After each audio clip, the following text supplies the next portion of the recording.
నాకు సమయం లేదు. ఒకప్పుడు 12 గంటలు పట్టే ప్రయాణం ఇప్పుడు 4 గంటలకే పూర్తవుతుంది. అయినా మనిషి అంటున్నాడు సమయం లేదు. ఒకప్పుడు 12 మంది ఉన్న కుటుంబం ఇప్పుడు ఇద్దరికే పరిమితమైంది. అయినా మనిషి అంటున్నాడు సమయం లేదు. ఒక సందేశం చేరడానికి ఒకప్పుడు 2 వారాలు పట్టేది. ఇప్పుడు 2 సెకన్లలో చేరుతుంది.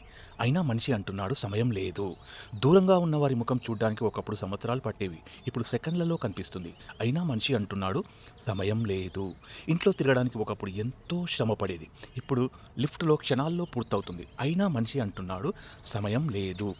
బ్యాంకులో క్యూలో గంటల తరబడి నిలబడ్డ మనిషి ఇప్పుడు మొబైల్‌లలో సెకన్లలో లావాదేవీలు చేస్తున్నాడు. అయినా అంటున్నాడు సమయం లేదు. ఒకప్పుడు వైద్య పరీక్షలకు రిపోర్టులు రావడానికి వారాలు పట్టేవి. ఇప్పుడు కొన్ని గంటల్లోనే వస్తున్నాయి. అయినా మనిషి అంటున్నాడు సమయం లేదు. బైక్‌పై వెళ్తూ ఒక చెయ్యి హ్యాండిల్‌పై, ఇంకో చెయ్యి ఫోన్‌పై ఆగి మాట్లాడే సమయం లేదంటూ సమయం లేదు. కారు నడుపుతూ ఒక చెయ్యి స్టీరింగ్‌పై, ఇంకో చెయ్యి వాట్సాప్పై. ఎందుకంటే అతనికి సమయం లేదు. ట్రాఫిక్‌లో తనే కొత్త లేన్ సృష్టిస్తూ ముందుకు దూసుకుపోతాడు. ఎందుకంటే అతనికి సమయం లేదు. స్నేహితుల మధ్య జనాల్లో ఉన్న వీళ్ళు మాత్రం ఫోన్‌లోనే బిజీ. ఎక్కడో చేరాల్సి ఉందంట సమయం లేదు. ఒంటరిగా ఉన్నప్పుడు ప్రశాంతంగా ఉంటాడు. కానీ మనుషుల మధ్య ఉంటే అసహనంగా మారతాడు. ఎందుకంటే అతనికి సమయం లేదు. అతనికి సమయం లేనివి వాకింగ్ చేయడానికి సమయం లేదు. పుస్తకాలు చదవడానికి సమయం లేదు. తల్లిదండ్రులకు ఫోన్ చేయడానికి సమయం లేదు. స్నేహితులను కలవడానికి సమయం లేదు. ప్రకృతిని ఆస్వాదించడానికి సమయం లేదు.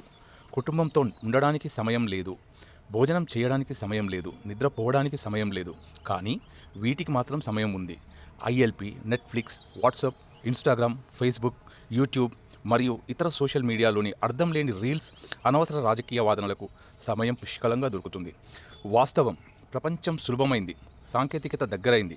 దూరాలు మాయమయ్యాయి. సౌకర్యాలు పెరిగాయి. అవకాశాలు విస్తరించాయి. అయినా మనిషికి సమయం లేదు అని చెబుతూనే తన నుంచి తాను దూరం అవుతున్నాడు. చివరి సత్యం, ఒకరోజు సమయమే అతని చేతుల నుంచి జారిపోతుంది. ఆ చివరి క్షణంలో అతనికి అర్థమవుతుంది సమయం ఉంది. కానీ అప్పటికే జీవితం మొత్తం అయిపోయి చివరి క్షణాల్లో ఉంటాడు.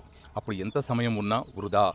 దయచేసి బంధాలకు, బంధుత్వాలకు, స్నేహితులకు, సేవా కార్యక్రమాలకు సమయం కేటాయిస్తూ ఉన్నన్ని రోజులు పేరు ప్రఖ్యాతులు గడిస్తూ సుఖంగా, సంతోషంగా ఉన్నన్ని రోజులు జీవిద్దాం. సమయం కోసం ఎదురు చూడొద్దు. సమయాన్ని సృష్టించుకో. సమయాన్ని గెలిచిన వాడు జీవితం గెలుస్తాడు. క్షణం విలువ తెలిసిన వాడే విజేత. సమయం మాట్లాడదు, ఫలితం మాట్లాడుతుంది. మీదే సంపాదనకు సాధనకు సరైన మార్గం సమయం. వృధా చేయకు మిత్రమా, అవకాశం తిరిగి రాదు.